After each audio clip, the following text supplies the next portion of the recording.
Let's call the meeting to order. We need to unmute it. Are we muted? We are. Jason is on. All right, thanks. Yeah, sorry. We had that once. Okay, we'll get started now. This is a Town of Norton Zoning Board of Appeals meeting for June 8, 2022. The meeting is going to be hybrid. Members of the board, Jim Tenore, David Wren, and myself, Tom Noel, are here at the Norton Media Center in person, personally, along with Town Planner Paul DiGiuseppe. But we've also provided remote access to anybody who wants to participate remotely, not being here. If anybody has comments or questions on a matter, they're invited to contact us by telephone as provided on the agenda.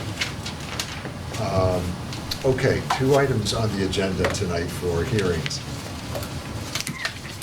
The first is an application for variance for 0 King Philip Road, Timothy Infante, sorry. The owner is Mary Koulas. Is there somebody here to present that application? Yes, sir. Elliot Bray from North Attleboro, Massachusetts, attorney for. Say your name again? Elliot Bray. Bray, Mr. Bray, yes. And you're going to present the application? Yes, sir. Thank you. Hold on 1 second. This is an application for a vacant, unimproved, what the applicant says is pre-existing non-conforming residential lot in an R80 zone.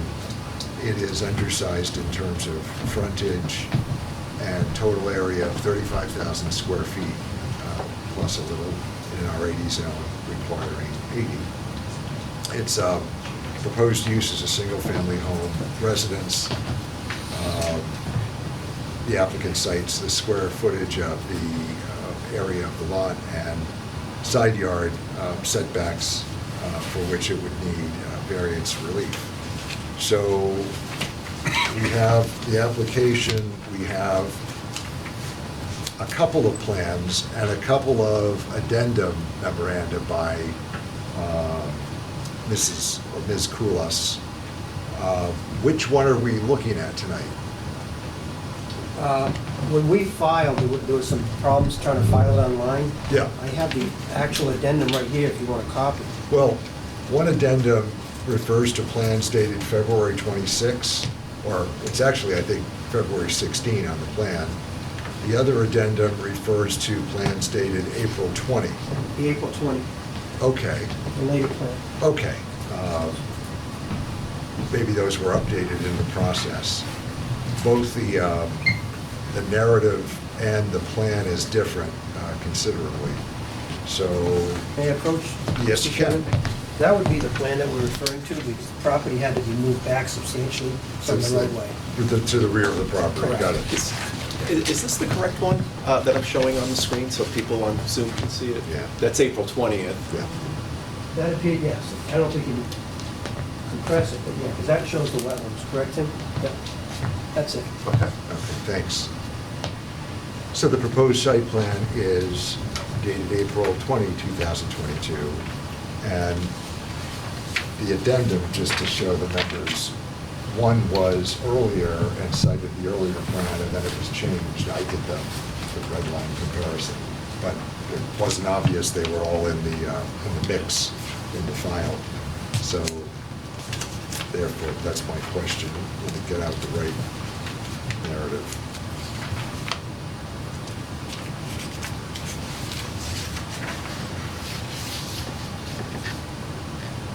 So the applicant is suggesting a reduction in necessary square footage of the lot in the R80 zone, and also there are side yard setback encroachments for which it would need variance relief. And I think it would also require finding under 175, 1.5E. But we can get to that in a second. So can you run us through what's at issue here? and Sure. What the applicant's trying to do? Is it okay if I stand right here? Of course, yes. So my name's Elliot Bray, I'm an attorney in North Attleboro, Massachusetts. Mr. Infante, who's the applicant, is present. The owner lives in Colorado. We have permission from them to speak on their behalf tonight. As the board is aware, this is a long, narrow lot. This lot is substantially longer than the abutting lots in general. Many of the abutting lots are probably 1/3 of the depth. Pretty much every property in the immediate area has some type of nonconformity. What we tried to do initially was to put the house much closer to the front of the King Philip Road. That wasn't practical because, as you can see, these are wetland flags. There's a drainage ditch right here. So Mr. Lucas of Lucas Engineering came in, identified the building envelope with which we could build in, and we located the house strategically right there.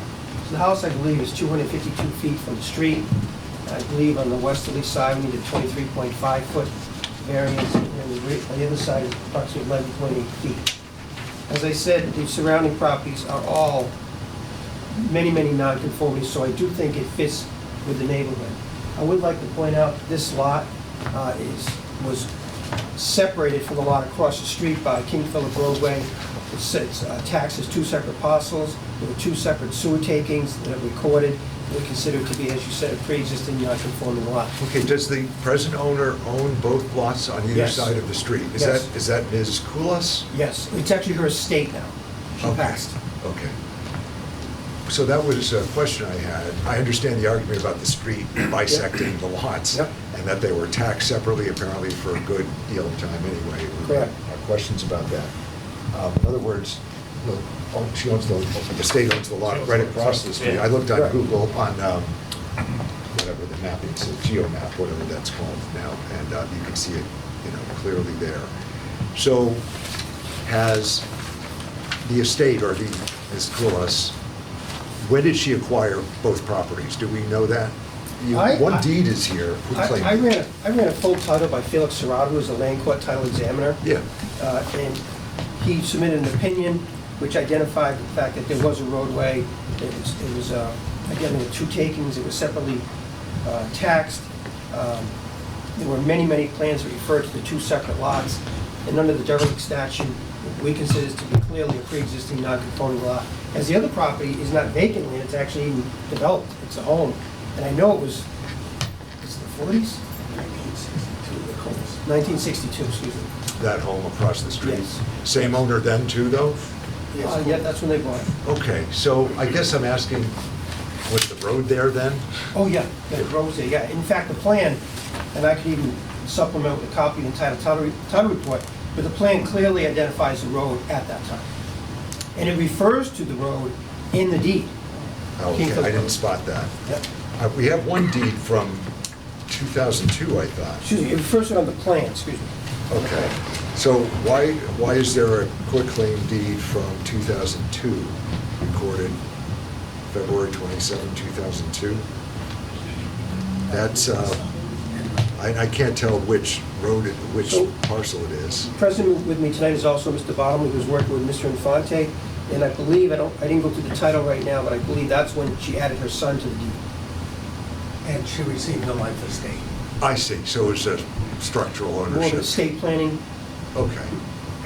And is that deed, I mean, this is just in the file, that's why I'm asking about it. Does that deed cover both parcels? Okay. So the question that comes to mind is, did they merge under the small lots statute 6.33 or something, whatever it is? I printed that out and I didn't bring it. It's in the book, the older version's in the book. It's the same version, just different pagination here. A vacant lot existing with more than 5,000 square feet, more than 50 feet of frontage at the implementation of zoning can be built upon. 13 feet side yard setback, though the applicant's asking for a variance. Part B says if the lot at the time of adoption of zoning adjoin other vacant lots or lots of non-vacant lot or lots of the same owner, it's worded more complicated than it has to be, effectively, they had 5 years to build on the vacant lot. And Part C says non-conforming adjoining lots held in single ownership prior to zoning are to be combined. That's the merger, so if it was next door, right next to it laterally, with no street going through it, it sounds like we would have to say, well, those lots, by operation of law, merge together, because this says you merge them together to create the best lot you can get. You had 5 years to build otherwise, after implementation of zoning. But I think the applicant is stating, and the attorney is stating that there's a bisecting road between the lots. And the lots have been treated differently for how many- Taxes. For how many years? Since the 1962. Since then, since the beginning. So zoning coming in the 1970s, I think if the lots were next to each other, even if they were treated differently tax-wise on the tax rolls, I think the merger would apply. But my assumption, I'm not sure it's terribly clear, but my assumption is that merger doesn't apply, and that this is for all purposes, a separate lot, though it's really undersized and has too little frontage on it. So does that I'm in complete qualify? agreement. Go with ahead. I'm in complete agreement with your assessment. And as you were saying, if we were talking about two abutting lots Yep. with a common boundary, no question that's merger. Yep. So if you got 6,000 and 80 and 79,000, they would be combined. Right. The roadway, it dissects the property, and that's why, that's our position. And I assume that King Philip is a town road, but It's actually a private way. It is a private way. Interestingly, though, they did put the sewer in, the town put the Yeah. sewer in, there were two sewer takings. There were two, again, assessed separately, one sewer take, because the road was, only one property was built. But they've been treated as two separate ones in town and taxed separately. So the road, as a private road, it goes around Lake Winnetonka, or I don't know if it goes all the way around, I think it's all the way. But how is the road owned? Do we know how the road is owned? Mr. Knoll, Fred Bottomley for Yes. the record. Thank you. The town owns the road up to Samoset, Oh, and that's accepted by town meeting rules. The town of Norton, though, maintains all of King Philip, all the way up to where the water well access is on the backside I of see. Winnicott. That's the trick, okay. So That's why the town town does wanted to take part. That's correct. Yeah. And the town did Makes sense. the betterment and put the sewer line in. The town at one point ran the water lines, et cetera. But from a public point of view, it stops at Samoset, and from Samoset on is owned by the rest. The Lincoln family, prominent back in the 50s, and Lincoln Woods is named after, gave the original roadway easements in 1950 to all of the residents on the backside of Lake Winnicott, both sides, north and south. Okay, So the easement stayed in perpetuity in the succeeding deeds that came out. yep, And then in '62, when Frank and Mrs. Coolis bought the property, then it separated by deed the two separate parcels and the assessors records and everything. That's when the separate taxation came about. but the road existed. The in road was some there and ownership. maintained by the town. The other issue that did come up, Concom in Norton did various orders of conditions for the installation municipally. There was a notice of intent for the sewer in King Philip Way from the lift station on Bay Road to the corner of King Philip and then the length of King Philip Road. Okay, And those were done with certificates of compliance being issued. And then the individual homeowners, as they repaired or replaced their pump systems, also had to have individual septics issued once again by the town of Norton, and the indirect benefit back to the homeowner. And there we sit today. okay. Thank you. So, I mean, feel free to ask questions, and if you want to hear from, our own counsel on that, we can. To me, it's kind of, I think the assumption is clearly that they're two different, that they didn't merge by operation of the statute, that there should be considered different lots because there's a road in between them. I don't know what that means legally. Maybe there are cases. Maybe he's logging on. It's like, Well, and it sounds she like the heard you. road, Yeah. it sounds like the the owners of these lots do not own that road. They have an easement. Right. They don't actually own the road. I think that's right. That's how I understand that too. Although again, I don't know if there's a case somewhere in Massachusetts, dealing with this type of thing. Well, once Yeah. again, I wouldn't be think it- inclined to. If they all owned it, I guess it just Well, I it might think- get more complex, perhaps. I think the issue is tantamount to go back to 1950, 20-odd years before zoning in Norton, that an easement was given by the Lincolns, who owned all that Yeah. back land, all the way through to what is now 495, that those initial deeds that went out for all the cottages was an easement of the roadway. So there couldn't be merger. This just happens to be the only house that had ownership since 1962 on both sides of the quote street. Yeah, I would say a common reading of the word adjoining, adjoining means not bisected by a road.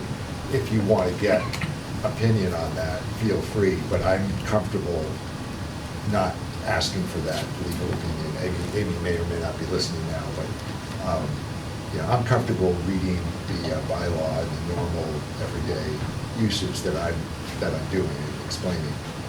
But go ahead, questions from the board? I don't have questions. No, I tend to agree with the chairman.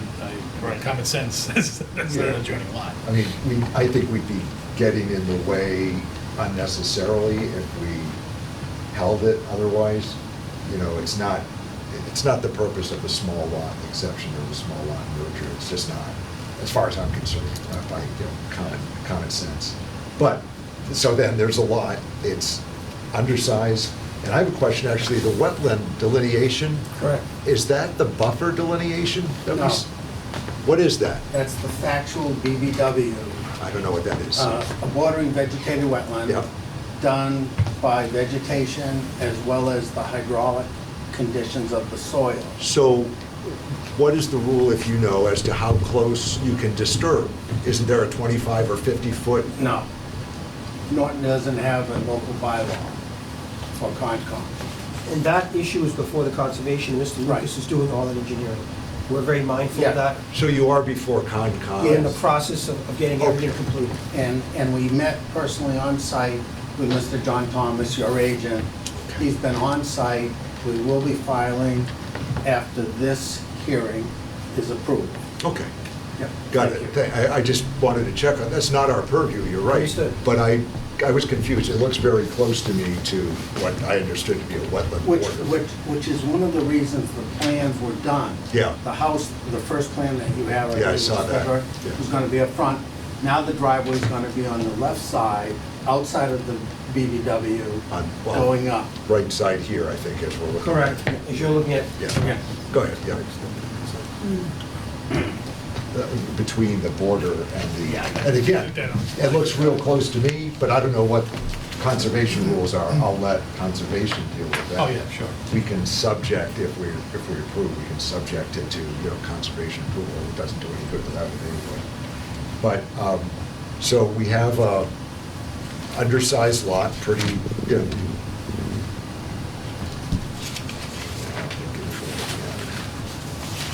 what's the acreage, the? 35,000 and change. Thanks. On 80,000 in an R80 zone, so that's significantly undersized. It is an unusual place, this is an old road, King Philip Road, by the restaurant, by kind of, so it's an unusual topography there. And we've had a couple other homes down there that sat in odd situations. Yep, well, I looked up what I had in my computer, and 19 came up, King Philip Road came up from a couple of years, it was like 5 years ago. But it wasn't this, it was completely different. But yeah, there have been a couple others that have come before us from the adjoining roads, including Samoset, which was mentioned, I think that was maybe the last, we remember that, right? Yeah. Oh, that's what I'm thinking. So Yeah, the lots are it's- small, and they're also oddly sized, oddly configured, oddly shaped. So we have the plan, and we would have to, it's very tough to read, I didn't blow it up. Is that 11.8 feet? 11.8 on the easterly side and 23.5 on the westerly side. Okay. Yeah, I can't, I had refiled it with it. it's fine, I mean, I trust your reciting the right distances. So we'd be granting a variance, and, you know, that's significant reduction too in an R80 zone. On the other hand, you know, the language of the statute, you know, this is particular to this site, and not generally the area in which it sits.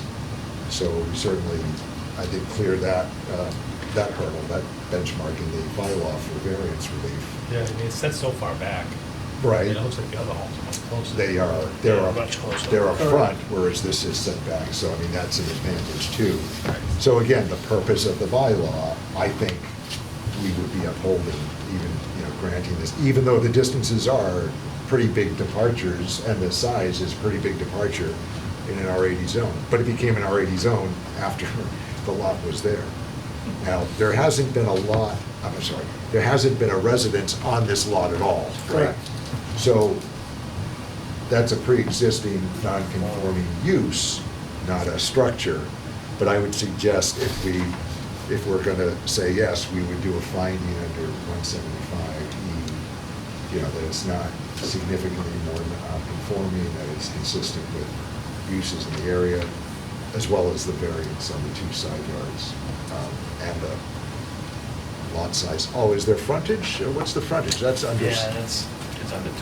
Yikes, that's 102. I Yep. think I got, it's 100.72, right? Yeah. Looks correct. Should be 150, it's under 150. Yeah. So again, a significant departure, but does this offend the purpose of the bylaw? I'm suggesting that it doesn't, but please ask questions, ask away. Well, We'll ask if anyone's here to oppose this. Yeah, I obviously. mean, I don't have any objection to it because the front yard required is 50 feet. It's 252 feet setback. So, you know, it's just gonna be, I'm gonna assume that most of that's gonna probably remain wooded with the driveway. Correct. Obviously, there's the wetlands, and we want to... Yeah, you won't touch it, whatever's there is gonna stay. I don't know, is that the rule? You can't touch anything on the BV? We're going to build a driveway, and we're going to stay Yeah. out of that area. But you can't even plant in that area? I don't know. No. Really? Yeah, So whatever's there is stay. Without permit, you need permits. I see. You could ask for relief, correct? Right, okay. We're not seeking any relief for that. Got it. We're seeking relief just to construct the home as depicted in the plan. So, you know, other questions, given what we've discussed so far, or should I ask for any other comment from anybody? Yeah, I don't think you have any questions. So at this time, is there anybody else in attendance, either here at the media center or remotely, who wishes to speak in favor of the application or in opposition to the application as filed? Just give a second. And yes, please, just identify yourself for the record, your name and address. I'm Barbara Brady, 82 King Philip Road. 82, Which okay. abuts this land. And I oppose it because of the frontage. There's very little frontage. The driveway would go into my neighbor's yard. That would be a nightmare for them, which our house would be okay, you know. But there's all wetlands there. There used to be a brook, but Mr. Coolis blocked it off years ago, and it ran from the lake to the wetland area, and I used to fish in the brook. And then he blocked up the pipe, and that took care of that. Well, So, I don't know from Okay. there. It Let- just seems strange that they could put a house in an area like that. well, number one, I'd say that that's a Conservation Commission Right. issue. Would that be the So next procedure? I would suggest conservation? that you tell them what you just said to us. I don't know, you know, Right. the facts that they would require, or if that was permitted at the time, or if there were even rules at the time. There were probably no rules. Well, then it might be fine. Right. But I would suggest you make that concern known to the Conservation Commission and our conservation agent, Mhm. who Paul could help you out, contact. But you said something, you said the driveway goes over your neighbor's yard. Well, not our house, but the house where the driveway is gonna go will actually be very close to their home, which is sad. because they won't have any privacy. Who is that in that house on the right? Manning Lawrence. Okay. Are they here tonight, or? No, he had to work. So I'm gonna, it's not literally on their land, though. This shows No, it would be the on plan their, on the the parcel. line. Yeah. You know, right on what's their their line. address? Do you know? Well, I'm 82, so they would be maybe 78. So where are I you? assume it's this house right here. Yeah, right. House 7, looks like 72 to me. Yeah. I'm 72. 72, yeah. I have to take my glasses off. Yeah, I keep doing that. The- Still doesn't help. It's I think right there. It looks like 16. Mr. Chairman, Yeah, it's number 72.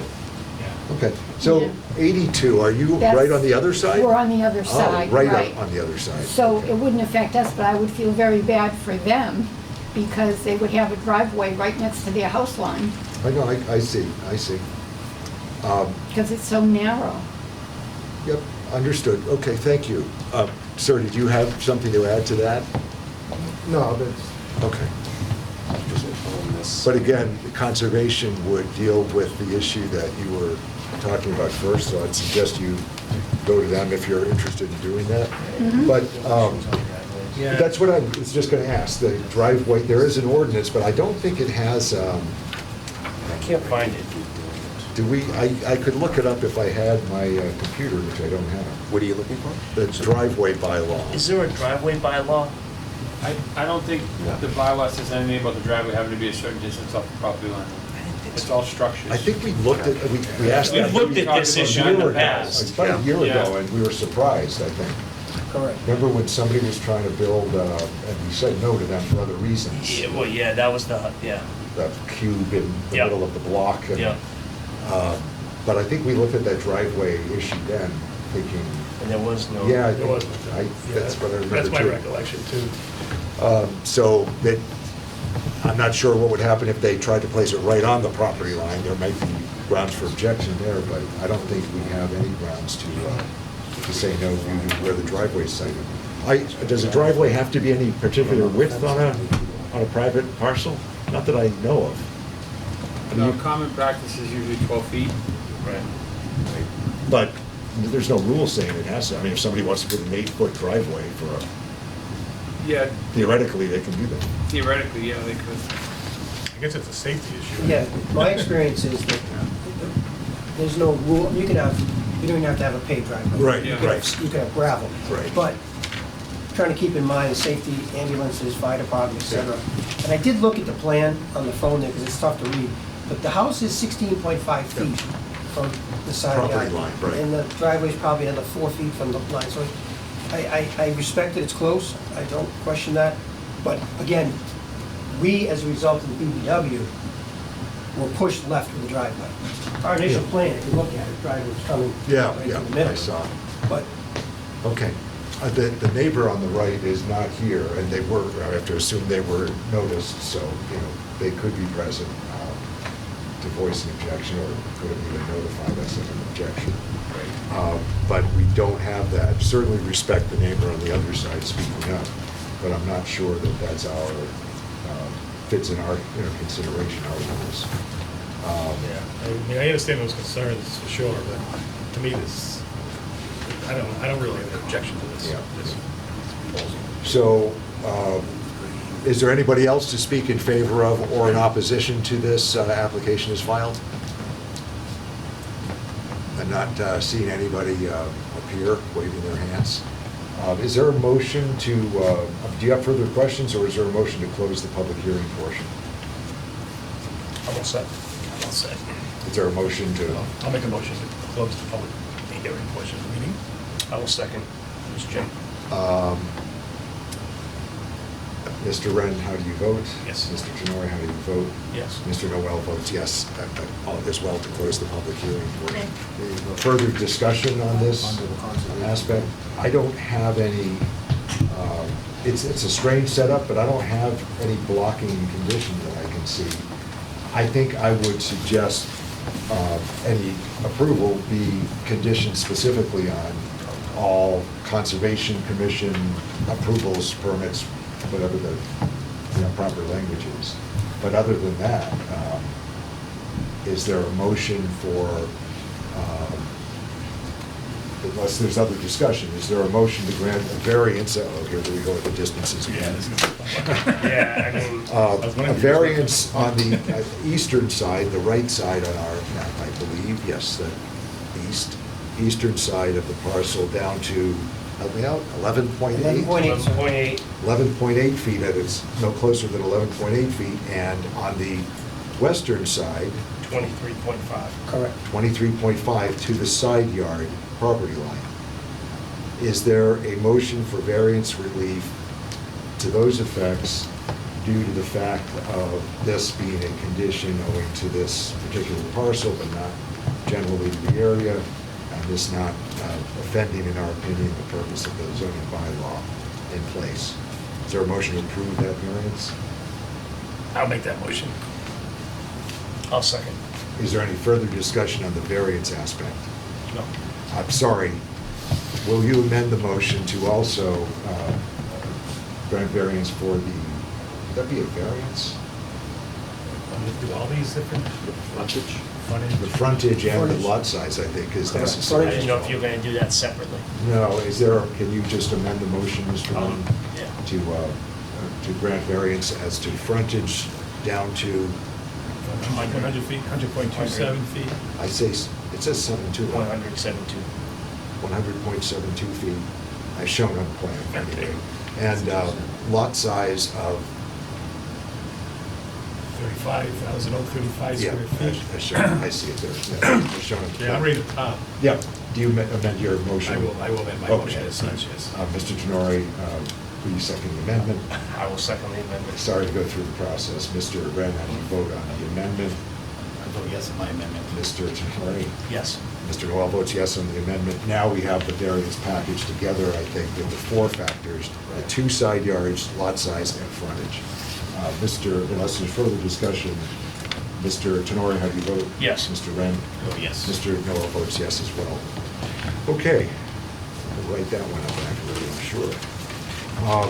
Then I think it needs a finding under 175E that the proposed non-conforming use, the proposed construction as shown on the plan of record to these dimensions, and that's what we're going by, the dimensions here on the plan. So if there's a change, you'd have to, Understood. the applicant would have to change that. Will not be substantially more non-conforming than the present use, which is unconstructed, unimproved at this point, in terms of the factors stated in the bylaw, including noise, lights, other impacts to the surrounding area, will not be substantially more detrimental. I will make that motion. I'll second. This one, I don't remember a time, I know there have been times where we granted a 175E on undeveloped to become developed property. Usually it's a much narrower change, but given the position of the house on the lot, according to the plan, and all the other factors, I think that I'm comfortable with this under 175E as well. Any further discussion? And then, Mr. Wren, how do you vote? I vote yes, yeah, I'm comfortable with this. And Mr. Tenori, how do you vote on the 175 determination? Yes. And Mr. Noel votes yes as well. Thank you, I sir. think that's it. Agreed. It's a little complicated, but I think that's it. And with all due respect to the butter, I suggest you voice your concern to the Conservation Commission. They may have something to say about this. Also, I guess a separate vote. Is there a motion to condition these approvals on all proper permits and approvals being received from the Conservation Commission? Yes, I will make that motion. I'll second. Okay, any further discussion there? No.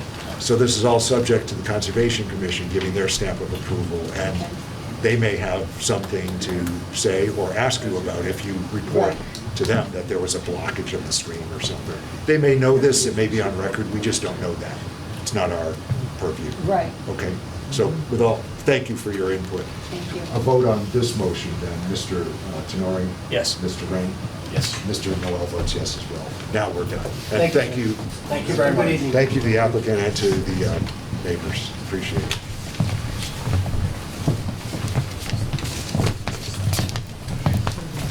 Never have we talked so much for one motion. Actually, maybe it was 4 motions. That was it. Yeah, well, again, just, yeah, where it sits, it's very unique. Okay, next, See that conservation in the paper? Oh, I don't know if they have it or not, but here's, I can give you my card. I'm not the conservation agent, but I can get you connected to them. yeah, Paul can Okay. put you in touch with. Yeah, Thank you. with Yeah, John. Good luck. Okay, thank you. Okay, the second item on the agenda, thank you for waiting, thank you for coming back. 182 South Washington Street, McDonough Family Limited Partnership, and do we have Ms. Questle, Town Council, with us? She's on. There. Amy? Amy? How are you? Hi, good, thank you. Thank you for joining us. Question, Mr. Sousa is here representing the applicant. Mr. Sousa, we got plans with an email today. Are those changed plans over the May plans? Because they're marked May 9th, like the plans we got last month. I don't think the date changed, but I do believe that when we were last here, you requested that the plan be updated to show the distance to the lot line Yeah, where the residential use continues at, I believe it's 180 South Washington. And the plan that I sent both in an email to you and to Brian, and also uploaded through the application, that shows the distance. And again, like your previous plans, it's very small, and we're all squinting at it Right. because none of us are getting any younger and the eyes are getting weaker. speak for yourself. We're all getting younger, I thought, but. I was gonna be blind at the time. Okay, I see the line now. The plan date wasn't updated, but Plan date wasn't changed. but I see the difference, that there is a line to the corner of that lot. And actually, I think I changed the date on the attachment so that, not on the plan itself, but The title, right. but on the attachment. The title to the I changed the attachment, date to hopefully make it easier for you You did, yeah. to distinguish. No, I looked at the table of dates first, but I got you. That's not my purview. You gotta blame the engineer for I that. won't blame anybody. So Ms. Questle is here. Board members, please help me out here, but Amy, we had a few questions and felt the need to talk this through with town council. Mr. Attorney Sousa is here representing the applicant. This shows, Ms. Questle, do you have the updated plan from today? I don't. I'll get it to you, Amy. Okay. And it's off the email. Yeah. It's, it was apparently, well, it's titled June 7, and Paul's going to send it to you. I think the only change is on sheet CO2, 3 of 4, it says at the bottom right, that's the legend. The distance to the corner of the residential lot is provided. That's what we had asked for at the last meeting. That's correct. And I see it now. And what is that It's distance? about 101 feet Oh, okay. from the tower corner to the corner of the lot that is a non-conforming residential lot in an industrial zone. So Okay. it complicates, the analysis, but we were going through the statute, the bylaw, and had some questions. Bylaw 175-17.4 C2 says, setback of a freestanding wireless communication facility from a residential structure or property line of the lot on which it's located shall be at least the height plus 20 feet. Correct. So, Mr. Sousa, tell me if I'm interpreting you wrong. Raise your hand, start yelling. But I think Mr. Sousa was saying, how can it be an or situation there? At first, he was saying it has to be a residential lot. I think now, even with councils and our feeling that it's any lot on which a residence is situated, why would that say height of structure plus 20 feet from a residential structure or property line of the lot on which it's located, even though I asked for the distance to the property line, which is 100 feet and a couple inches? Isn't the house, the residential structure, always going to be further than the property line? Why would it say, why would it give two options there? That's one concern. So my answer would be, in this instance, is the residential structure 300 feet or however many feet it needs to be? Yes, it is. The residential structure wait. is the height plus the 20 feet. Ms. Questle asked if it was 300 feet away. It's not. Yep. Do you have the plan sheet? I think I just got it. Okay. Can you open up to CO2?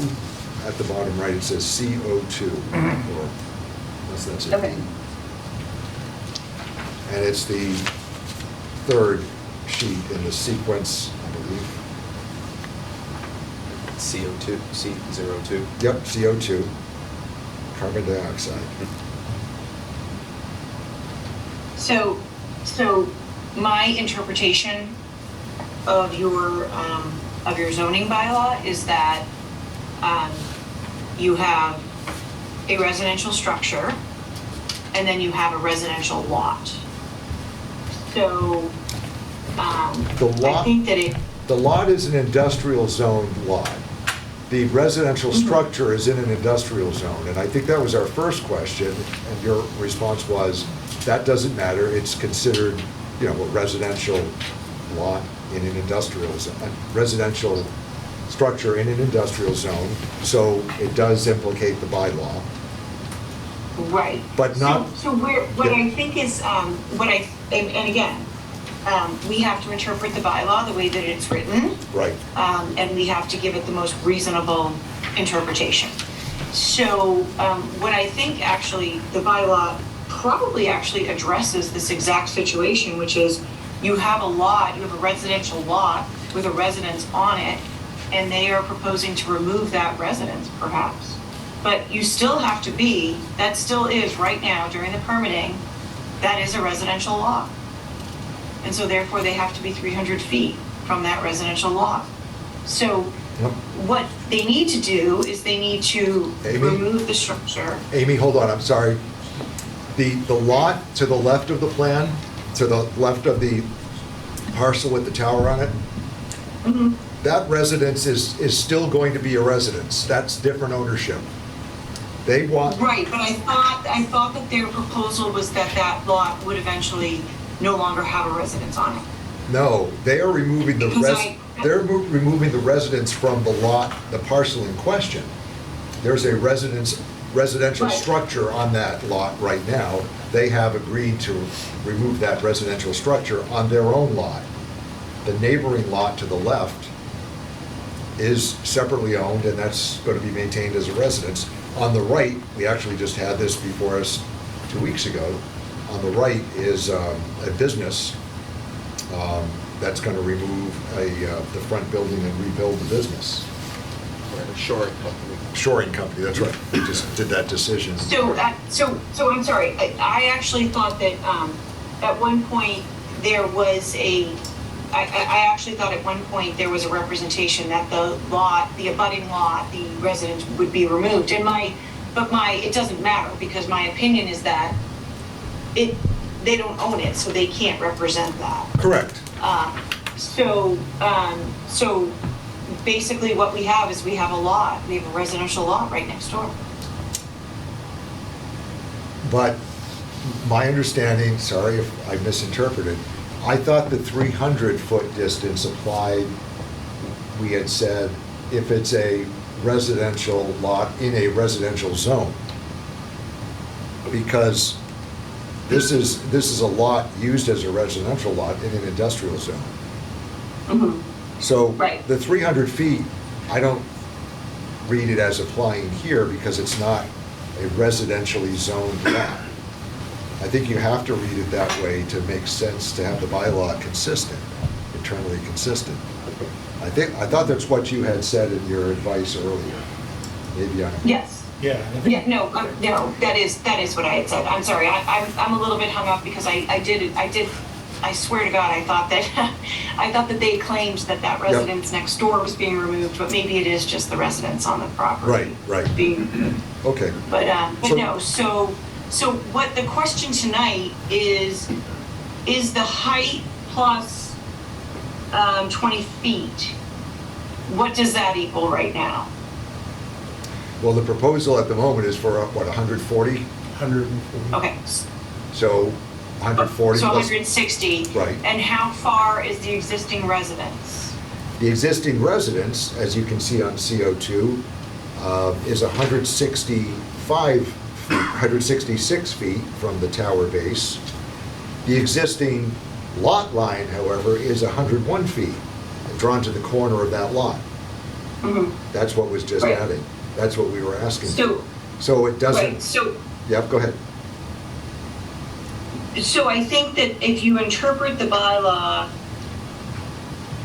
and again, this is, this would be something that the board would have to interpret, and I can give you how I possibly think that, what I think the most reasonable interpretation is, which is that there is that separation between an actual residence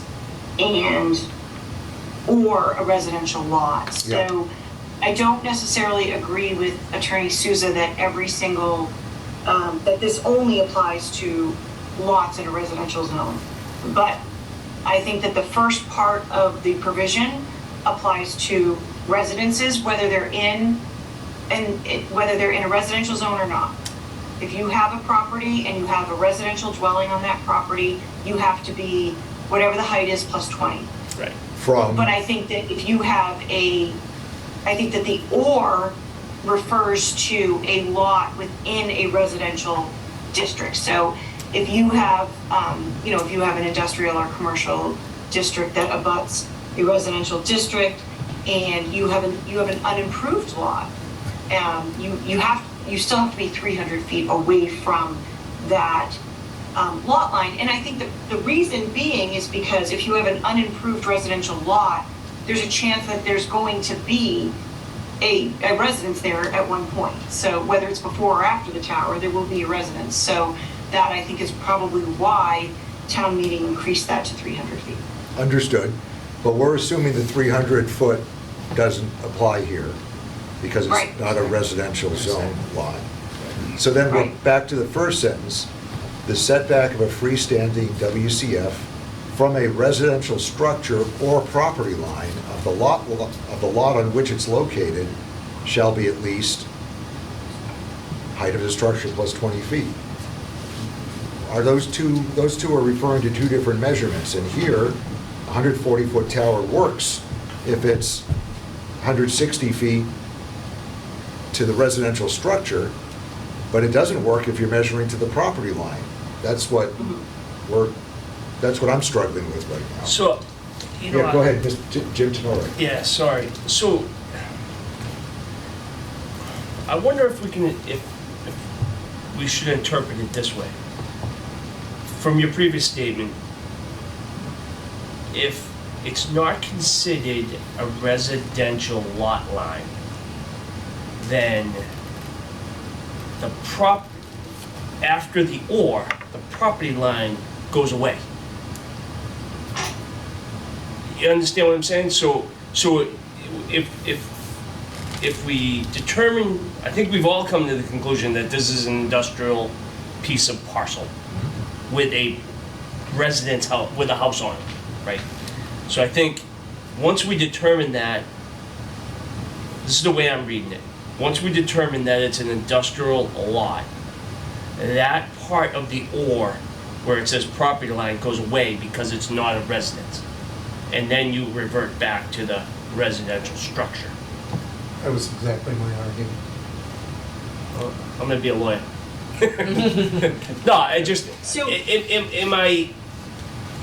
it reasonable to conclude that?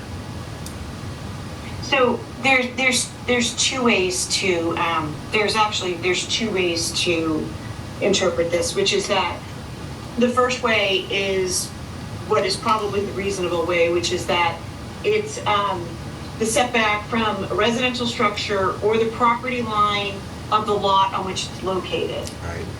shall be at least equal to the height of the structure plus 20 feet. Okay, so that means that, I would, yeah, and I mean, technically, that means that if you have an improved residential lot, there's a chance you only need Right. to be, that you only need to be within, the tower plus 20 of the residence or the lot line, okay?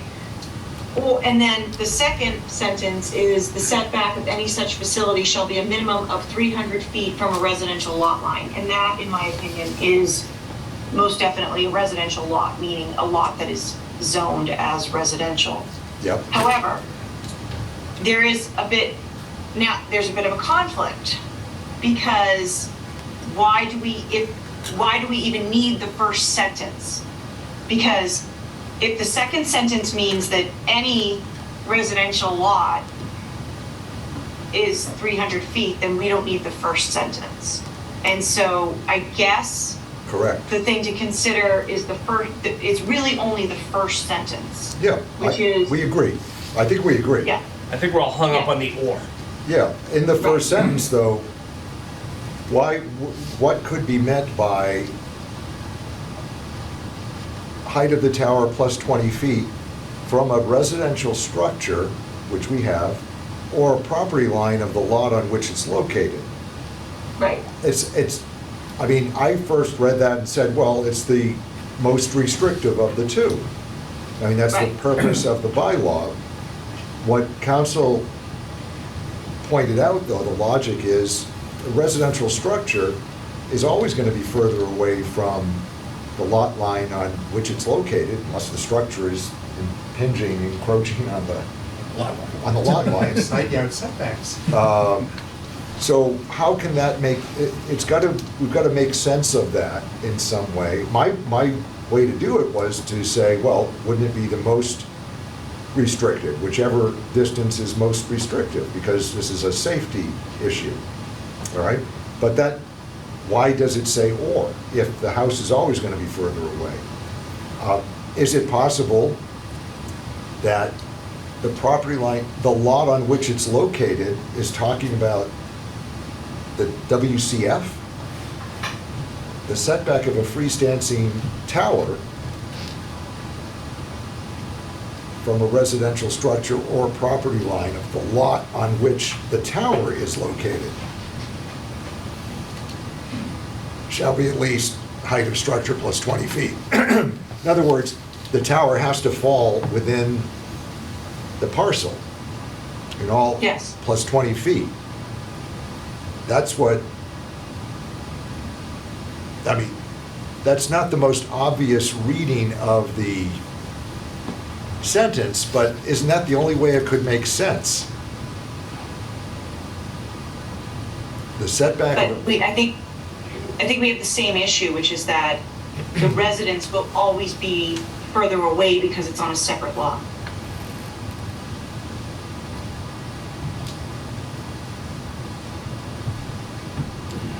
Yep, So I'm not gonna lie, this is a tough one. yep, It really is. thank you. I mean, Okay, so You know. is it possible the first I know sentence? you guys think I'm a superstar, but this one is a tough No, one. no, it's not superstar status. We wouldn't strip you of superstar status. We wouldn't think of it. Nor Mr. Sousa, who's been very kind in, walking us through this. That's what we're stuck on. So is it possible, let me ask a further question. Is it possible the first sentence reads, the setback of the tower from a residential structure on this lot, or the property line has to be height of tower plus 20 feet? In other words, both residential structure and the property line is referring to exactly this situation, the parcel on which the tower is located. Because then, Okay. the tower you'd have to clear, I mean, it could be a completely different sized lot. You'd have to clear both the residential structure on this parcel and the property line of the parcel on which it's located. To me, that's the only way, But it doesn't say and. Exactly. but there you go. Exactly. Jim The words out of my mouth. Tenori saying it doesn't say and. It has But to it be does say, but. both. It doesn't No. have, okay, go ahead. That's fine. No. Mr. Noel's reading does make sense because you can have a lot that there's a tower, but there's no residential structure on the tower. But you still have to be you still have to be Right. the tower plus 20 from your lot line. Right. Or you have to be the tower plus 20 If- from if a there- residential structure on your lot. Right, if there's a residential structure on your lot. Right. That's it, Right. that's it. Yes. I mean, that's, I think, the only way one can I read agree. the statute in its entirety, though I'm not so sure that that's what who the heck wrote this? Do we know that? Paul, did you write this? No, I'm joking. I know Paul, this predates Paul. We dealt with this, And I hope I would have written it more clearly than yeah, this. yeah. I would have asked Amy, how do we write this clearly? I mean, Amy, what do we do in a situation like this? I mean, my understanding is what we just went through. We have to try to interpret it in a way that makes sense as written. To me, what we just, extruded out of this is the only way we can read it as a whole that makes sense. So do we stop there and say, then on this parcel, you can't do that? I mean, unless the tower is, greatly reduced in height, which doesn't work for the applicant, of course. And it's not going to work for the town's communications either. Right, and Mr. Souza points out at every possible chance, of course, that, and no criticism, the fire department has, at the first meeting, or at the point of the application, came in and said, we could really use this because it's going to house some town communication equipment as well. And the fire department's here again tonight, I see. That's red and blue, fire and police. Fire and police, I'm sorry, That thank would- you, it thank would- you. It would help solve an immediate need. Yeah, so the representative of the town is here to say that the town, fire and police are in favor of this because there is a need for better relay transmission. I'm not using the correct technical term, but there is a gap, and this would fill the gap according to the engineering study that they've looked at and that Mr. Souza's presented. So then we get into, this falls under the Telecommunications Act, doesn't it? And that's a whole new paradigm that, as I understand it, because council has explained it in the past, the Telecommunications Act is a federal law that trumps, pardon the expression, that overrules, let's say that, local bylaws where there's a need, or where there's a substantial need. I don't know what that standard is precisely. So do we, at that point, say, well, under the TCA, we can't say no to this anyway, because applicant has shown a, whatever the standard is, substantial need or substantial gap, or whatever the language is.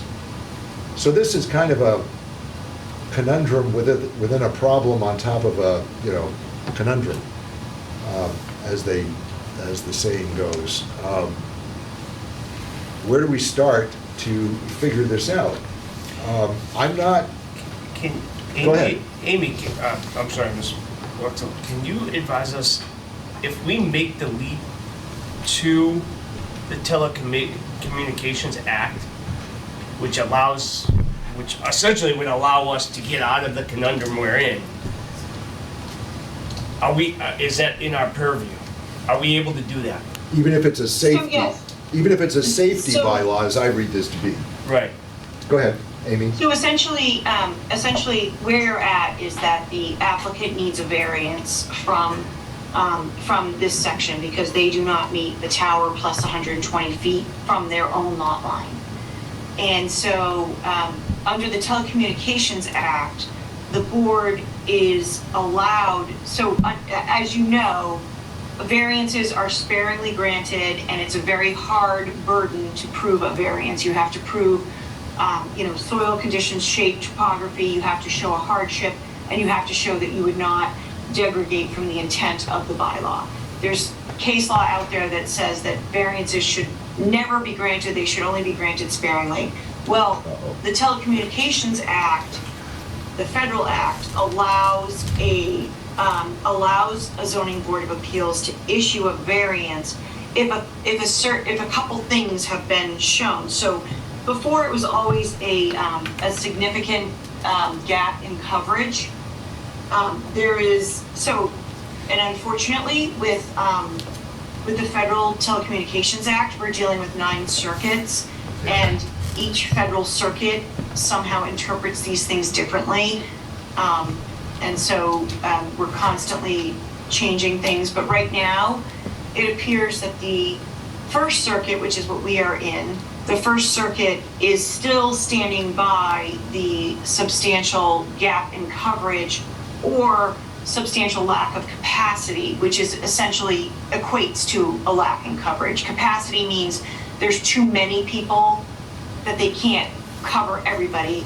A lack in coverage means there's towers are too far apart, you need one in the middle to make sure everybody's covered. But they are essentially, I think they're really determined as the same thing. However, there is a school of thought after a FCC 2018 determination came out that another parameter to consider is, is there anything that will materially inhibit the tower? And so obviously this setback will inhibit the tower. And then the question is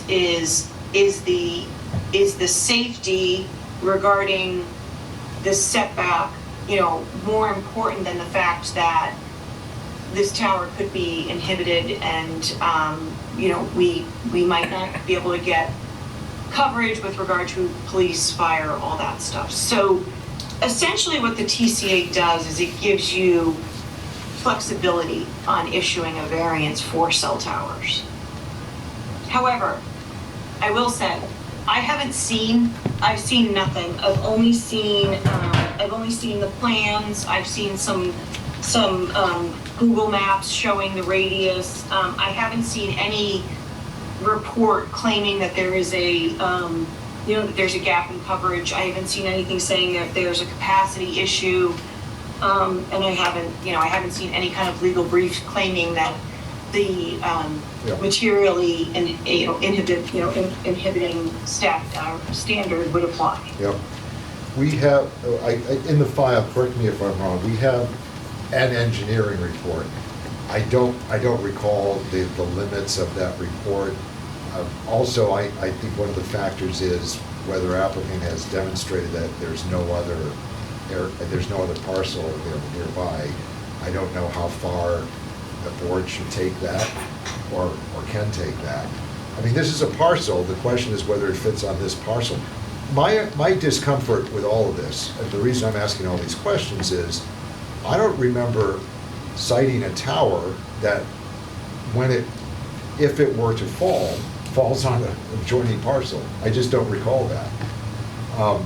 I may be wrong, but I thought the parcels were usually of a size where the tower, if it failed, would theoretically remain on the parcel. So that's what first heightened my concern or my review. Secondly, there's a base issue here. Can I jump to another question, Ms. Quessel? The town bylaw says only monopole towers are allowed. This is a lattice construction tower.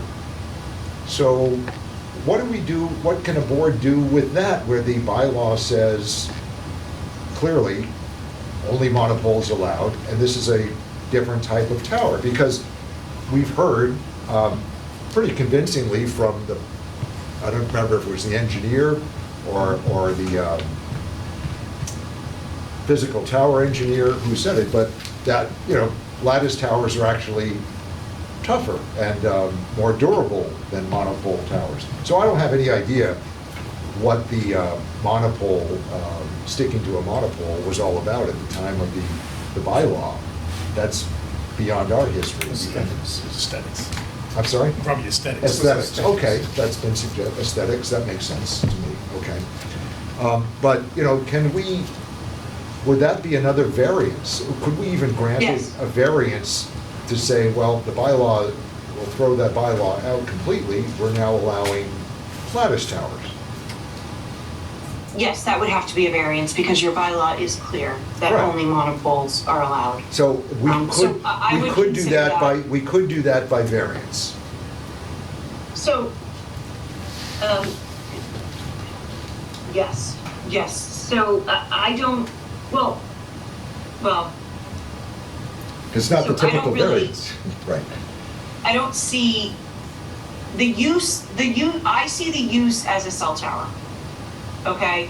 So I don't see the use as a monopole tower versus a lattice tower. Okay. And so I think the variance would be a design variance rather than a use variance.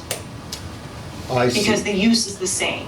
Okay, right, I see, so that, we get around, there shall be no use variance. We get around that restriction. Okay, And I think that is actually, I really do think that that's supportable. they are the same. And, you know, I don't know what the reasoning is between a monopole and a lattice, because, you know, we just permitted one, that was a monopole. We permitted, and I permitted two that were lattice towers. I don't really understand why they're different.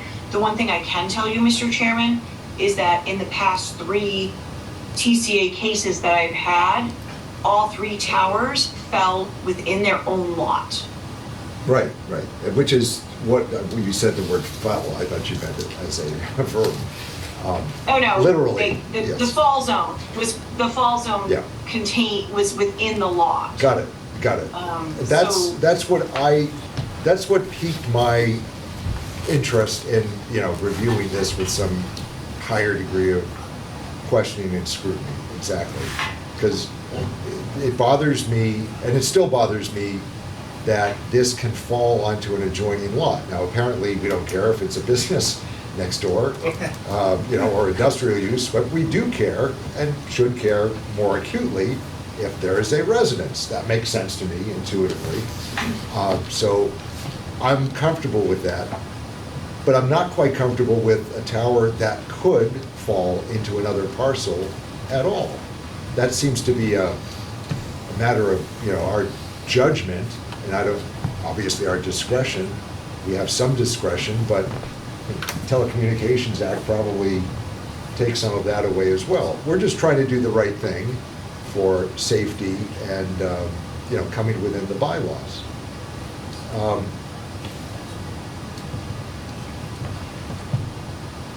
Mr. Chairman? if I Yes, may? Mr. Sousa, yes, go ahead. We've Yeah, talked for a long time. I just wanted to jump in to, you know, remind the board that. Amy, can you hear Mr. Sousa? I can. Okay, thank you. Go I ahead. can. Thank you. If you think back to previous meetings where we've discussed this, I just wanted to remind you that, you know, from our original proposal, the applicant has reduced the height of the proposed tower substantially in an effort to meet the safety requirements of not falling on the residential structure on the adjacent property. We reduced the request from 190 to 145. We obviously can't meet the setback from the property line, but in this particular case, we've met the requirement that it's not going to fall on the residential structure. And then we're asking you to allow 140 feet instead of 125. And we're asking for you to allow a lattice tower.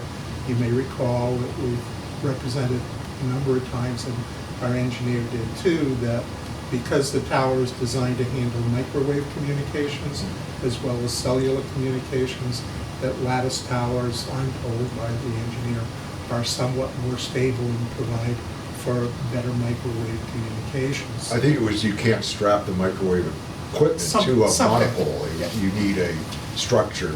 You need some sort of a structure there. So, we've attempted to meet as much of the zoning bylaw as possible, and we're asking you for relief as the zoning board of appeals, and by virtue of the additional authority given you by the Telecommunications Act, to allow those 3 variances, and we can help, not only will the applicant be able to go forward with their project, but we'll be able to help solve a communications, I'm not going to call it a blackout, but there's something of a brownout in that area for municipal communications. Is that fair to say? Yeah.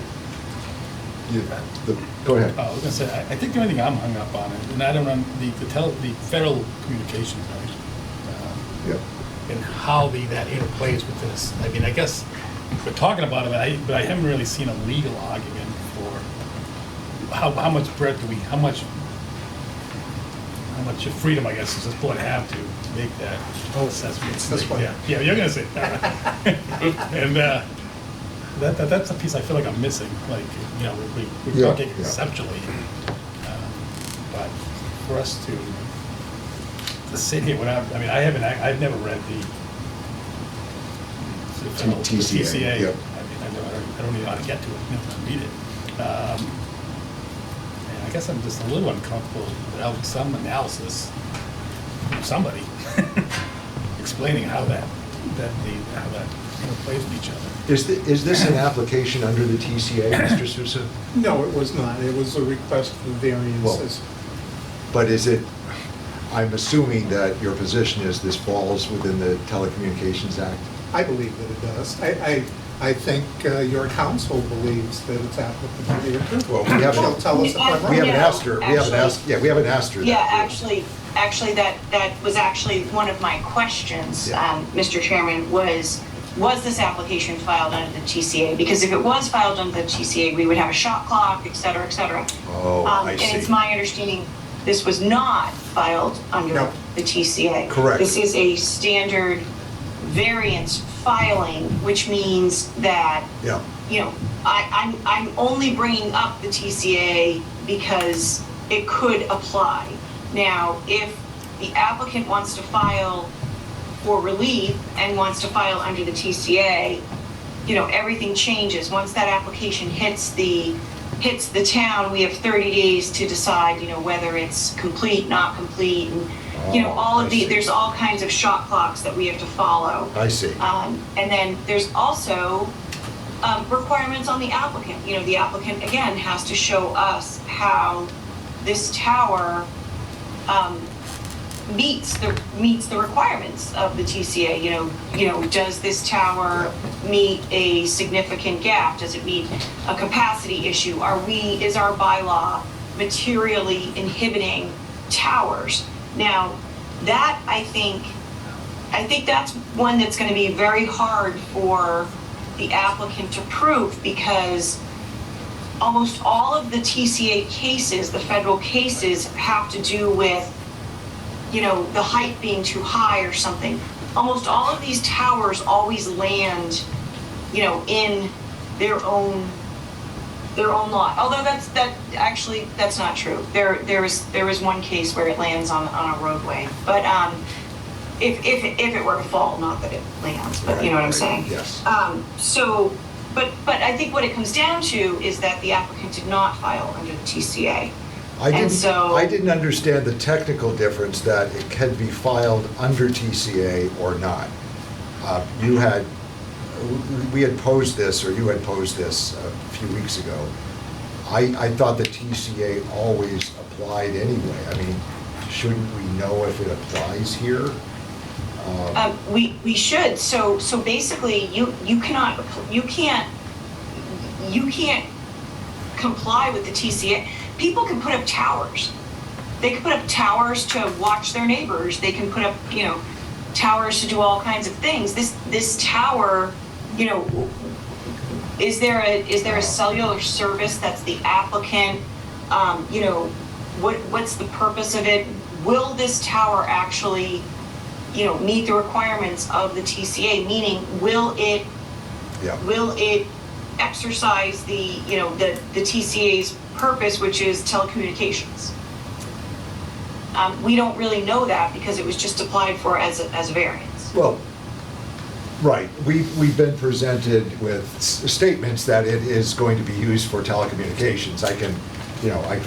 I'm assured of that, but you're correct, it wasn't applied for under the TCA, so we don't know about whether it meets, you know, the additional requirements. I mean, I'm now curious as to how, the question Mr. Wren just asked, you know, what does the TCA always overlay, even if it's not applied for under the TCA? And I'm hearing that that's probably not the case, although we haven't asked Correct. that.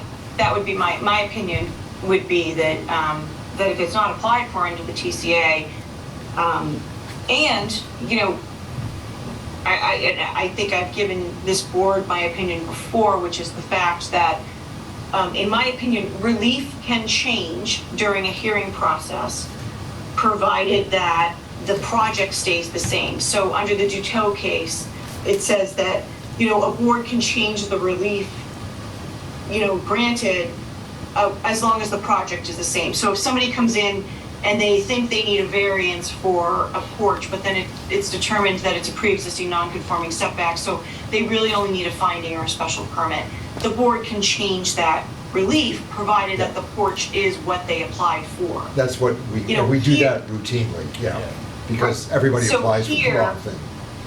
Yeah, and so here, you know, I don't even think we've reached that step if we can change the relief, because we don't have enough information as to whether this is being filed under the TCA or not.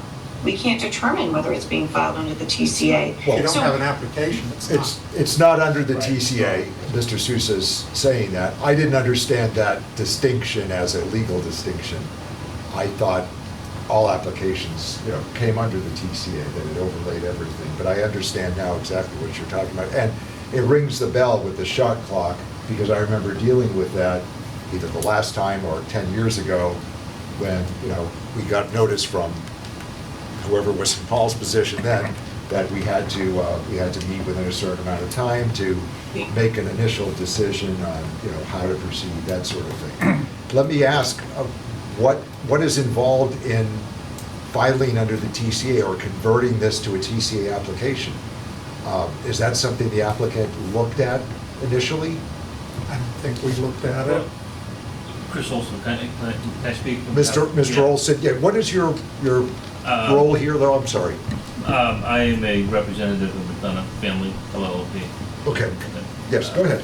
So, the Telecommunications Act was created in 1997. The FCC auctioned spectrum, and they created federal law to prevent towns from having a say in where towers went. That's the whole point of the TCA, is to, if they were going to, they auctioned billions and billions of spectrum to carriers to create infrastructure which was deemed essential, right, to our society, right? So we didn't come here under the TCA. We came here with a proposal because we know there's a need for a tower to locate carriers in that location, as well as other private companies that are in the area. At the same time, we discovered that the police and fire had a significant hole in their communications. So the cost of this construction and the infrastructure that we've committed to the town, you know, will be well in excess of $250,000. So our objective is that we'd like to build a tower, obviously to provide services to carriers, right? But we could in theory go back and apply in that manner. my understanding was that the whole point of the Telecommunications Act, one of the points, I should say, was to not allow towns to zone them out, and then not be able to fulfill the obligations of, building out their network. Because one of the criteria when these carriers bought Spectrum was that they would build out their network, because if they didn't build out their network, they could lose their licenses. So that's how they went hand in glove to get these things built. I don't think anyone's disagreeing with what you're saying, but the question is, what are we proceeding under? And I appreciate council pointing out that there are differences in the way these go forward. I did not recall that and did not remember that, that's all, that's where we are now. Sure. But I don't take away anything of what you're saying. The Telecommunications Act, that's my understanding as well, but it provides for certain procedures to address, log jams like this or questions like this. Well, I'm not going to suggest it's a log jam, it's a question. I mean, like, we could build a monopole there, but it wouldn't serve the town's needs Yep. either. So that's, Well, I think we're beyond the monopole Okay. lattice issue. Yeah, So that's understood. especially if it's gonna be that close, I'm sorry. So was an RFI, like, was any kind of report done regarding radio frequency, anything regarding coverage or capacity, anything Yes. Yes, filed? yes, Okay. that is in the file. Can I suggest that we provide the full file to town council? I mean, the full file is available to town council, but to get the full spectrum, pardon the pun, again, of advice from council, it seems like we need to have council know the facts of what we have. I've asked specific things, and we're going through those tonight, but I'd like council's assistance on this application and, the duties of the board going, in considering this. So, just a couple initial questions, Mr. Chairman. Yeah. So it appears that this is not, the applicant is not a tower company and it's not a telecommunications company, it's a landowner, is that correct? The trust owns the land, and that is the applicant, right? I don't know if Okay, so- they have contractual, That was my second question. yeah, are there contracts with carriers at this point? they're not signed, but we have carriers. You're working on? Yeah. Okay, so there are not contracts with carriers at this time. But those are exactly the types of questions that I didn't know and don't know to ask. That's what I'm suggesting. May I? Go ahead. Yes, I mean, Mr. Olson. If that is a concern, you could put a clause in an approval that would suggest that the tower can't be built without one or two carriers. I understand. Signed. And we could put a time limit on it too. I mean, there are lots of, You could. that it be done or commenced within a certain amount of time. And it sounds like jumping to the Telecommunication Act isn't a good idea. Because Isn't? it isn't, because of, it wasn't filed under that. But it seems to me like we can't apply the concepts within the Telecommunication Act, which I think actually encourage you to build these towers. Yeah. And they're kind of but encouraging the towns to not zone things certain ways to prevent these towers. It overrides And it kinda- bylaws, I mean, where necessary. But in this case, since we're not under the Telecommunication Act, I don't think we can argue that like giving this variance from 160 feet down to 165 down to 100 is something that the Telecommunication Act perhaps would encourage. Right. But if this isn't under the Telecommunication Act, then it's not applicable. That concept That's is what not I'm, applicable. So That's what I was just getting You know at. what I mean? okay, that's a different way of stating. Yeah. yeah, We may be So- all talking about the same I mean, it thing. seems to me like Telecommunication Act would actually push us to accept it. To find ways around these issues. Yeah, but it's. I think. And to me, what I'm saying is, if we want to push this forward, it almost sounds like the applicant should either amend the application or fulfill the obligations under the TCA, and, you know, give the applicant the opportunity to do that. But I'm one step back from that. I'm asking, sounds like we're not on the same page with council, and that's not council's fault. That's, you know, we've only presented certain discrete questions to council. I'm wondering, Ms. Questle, do you follow what I'm suggesting? That you look at everything that's been filed? And, or is there no use to that if the application is not under the TCA to begin with? No, because they can simply just refile. They can ask to withdraw this application, which obviously, since the hearing has opened, they would need your approval Oh, I understand. to withdraw it without prejudice, and then they could refile under the TCA. But we haven't. There's also a Yeah, we haven't there's asked also a that or question as suggested it, to- so. Right, Go but there's ahead. also a question as to if they, even if they're denied under, you know, under the variances they've requested, you know, could they then file for under TCA within 2 years? I probably would opine that they because of the allowances in the TCA, they probably could. So I really don't see any, I don't see any benefit to either party to have them refile. I think that what we could ask for is more information regarding the TCA. So Paul just sent me the entire file, which I just downloaded, and I will, you know, I can go through what's there.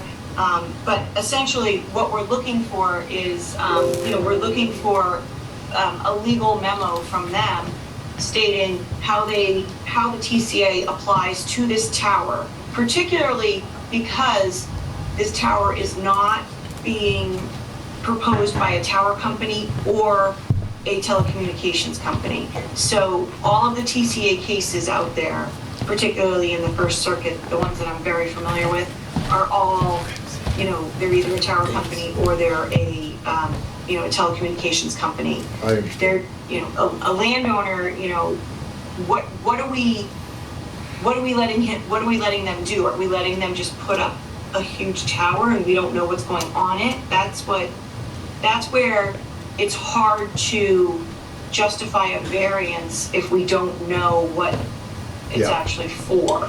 And so I understand the distinction. so, yeah, so it would be, you know, I think that by continuing this, allowing the applicant to submit, you know, a legal memo with whatever backup they need, that this is pursuant to the Telecommunications Act. Here's why we need the Telecommunications Act.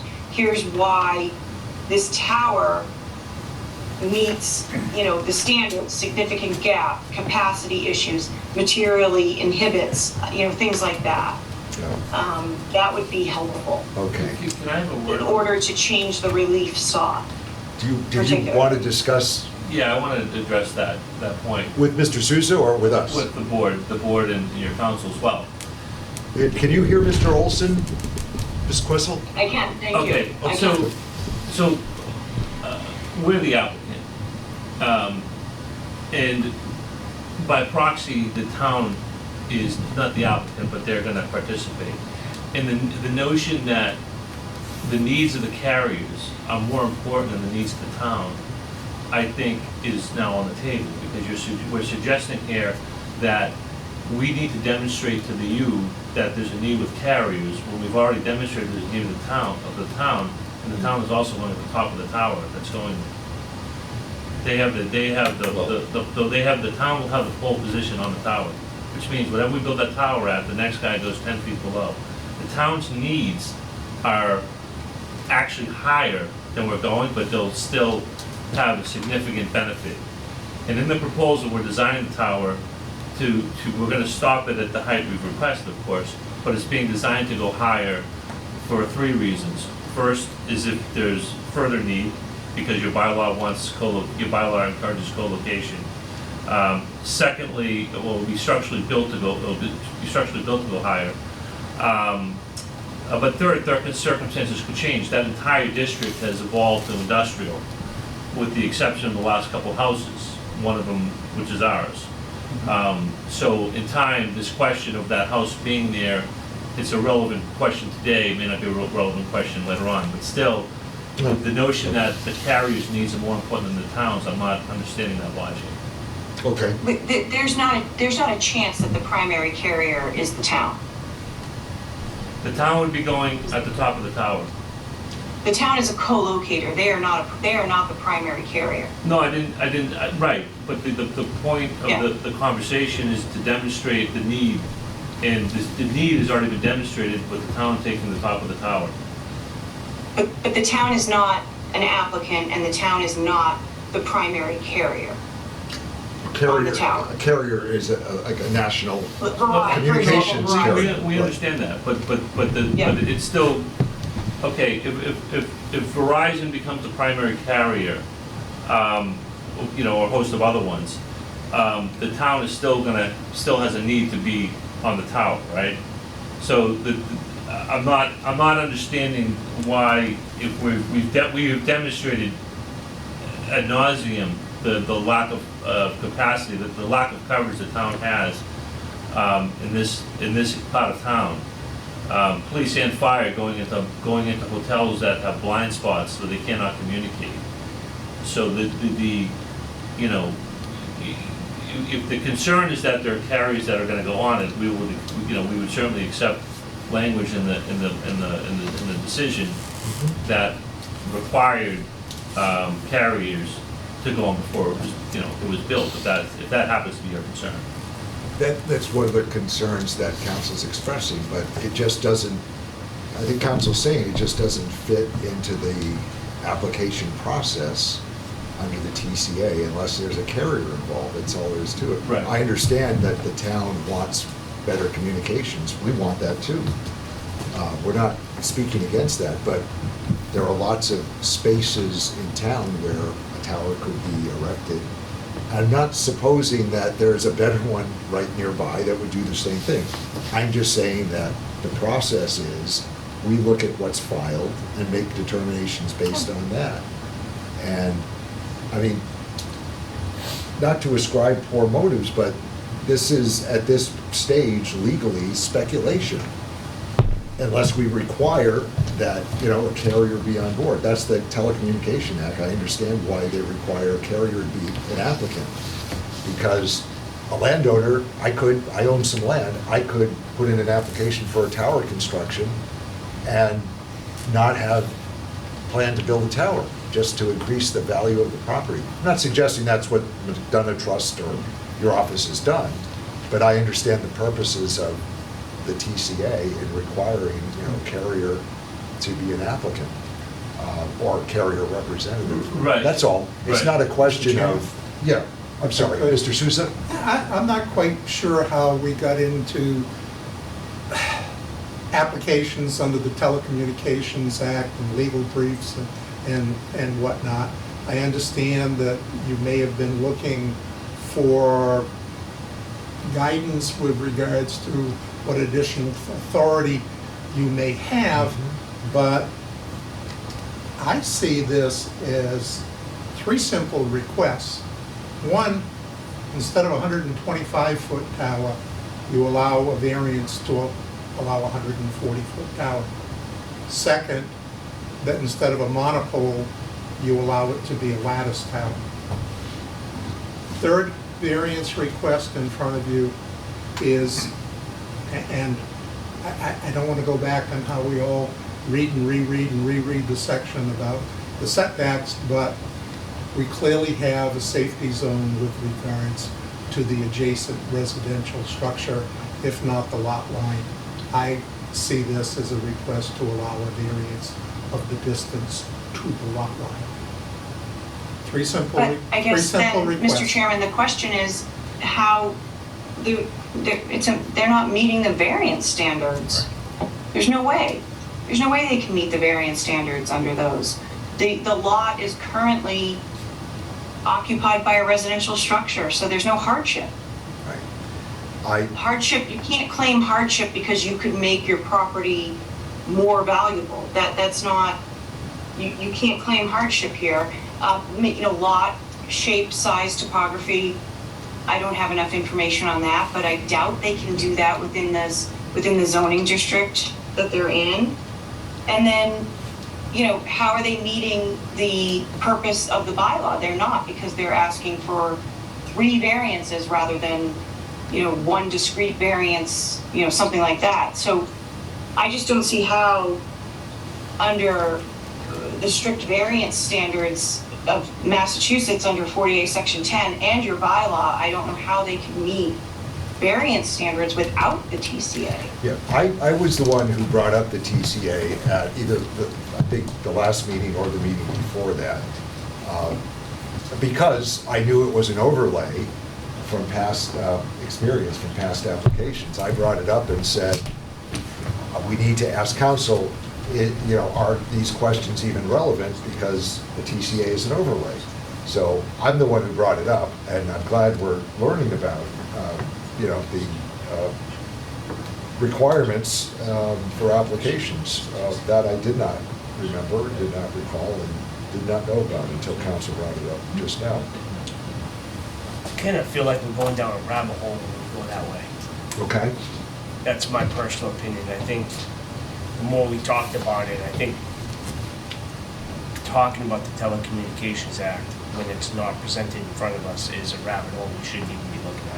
Okay, so you suggest, Mr. Tenori, that we wrap up as a variance application and take a vote. And I'm hearing precisely what council's saying, that I don't know how we grant these 3 variances for this when there's a hardship to the town in that the town wants better communications, but that can be solved in a lot of ways. It doesn't have to be this tower sited on this parcel with it in the corner of the parcel. That's my concern. The town is also not an applicant. Right. Understood. So, I would be inclined, if we were to decide this now, to say no to the variance relief requested. I brought up the TCA because I thought that was an avenue, to pursue. Right. It was worthwhile asking, because I thought that might give us the ability, even the push to say, in this case, we have these concerns, but the TCA controls. In other words, we've done our duty, our due diligence.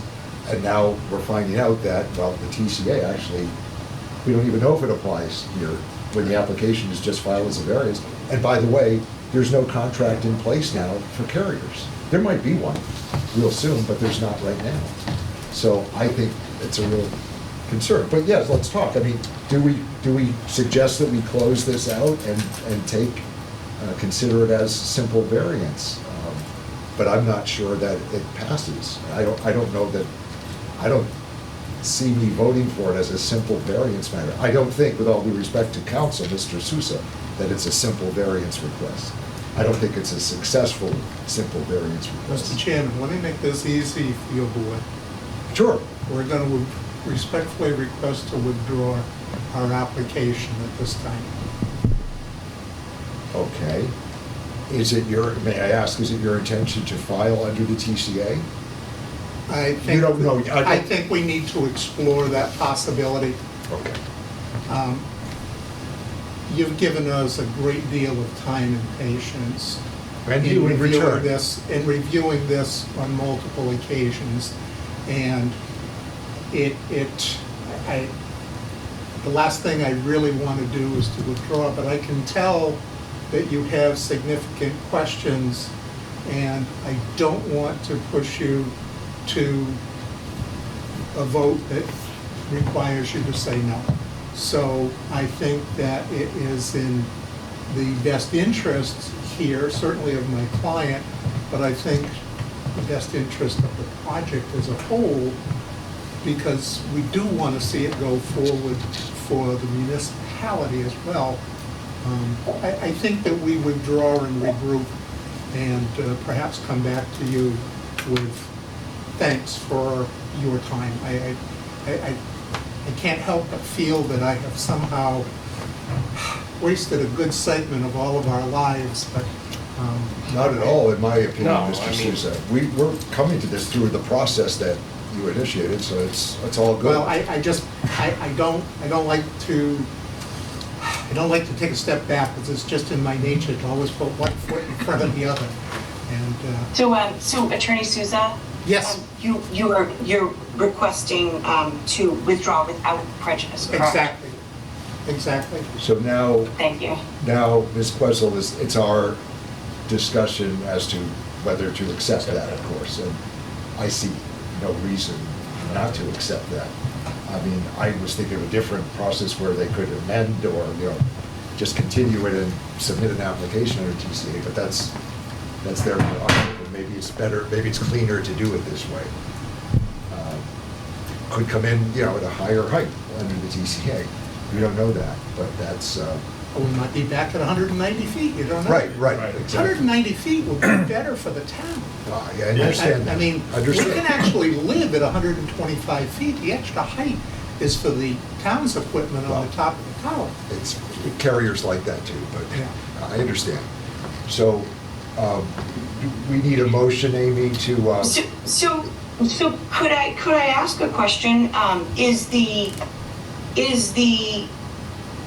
height, with regard to the height, do we have the lattice going to a certain height? And then is there a monopole on top that's going to increase the height? no, it was the proposal for lattice it was originally at 190. 190.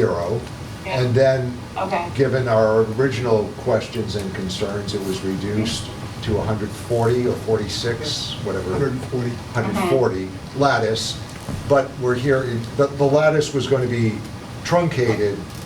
In other words, there was still structure there that could be added to later with more lattice, but that wasn't, But does it have to be added, this is my question, does it have to be added to with more lattice, or could it just be added to with, because a lot of them, they'll just put up a pole.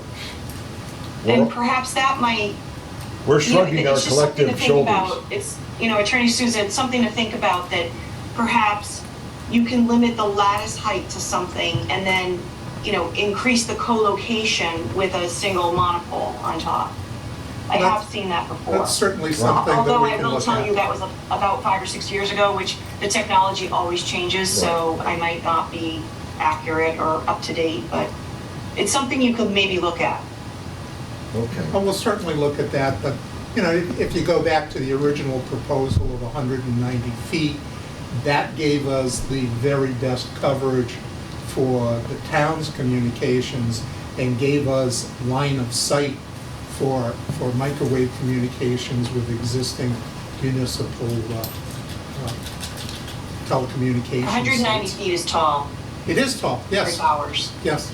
Yeah, Taller for than towers, me. I don't think I've seen one that high, but Just want to know, it's just me.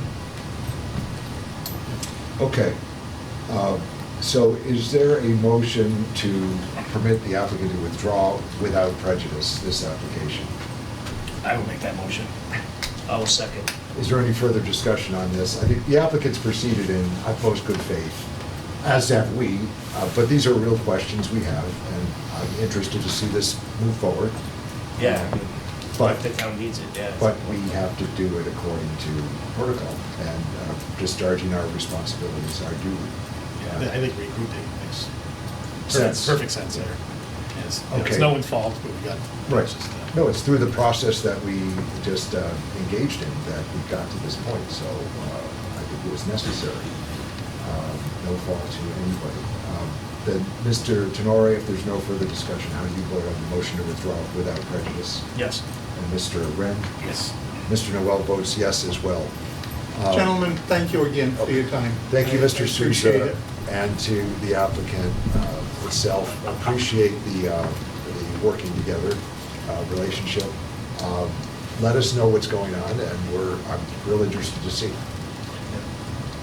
We'll regroup and see what we can do. And Town Council, Ms. Questle, I appreciate your participation, and we'll be meeting on this again, apparently. So- Yes, and if I can be of any help to secure, you know, the town services on the tower or anything like that, I can definitely work with Attorney Souza on that. Okay. Thank you, Amy. That's the easiest part of it. Yeah, Right? right. That's the easiest part. Okay, thank you. Gentlemen, have a good evening. Yeah, thank you.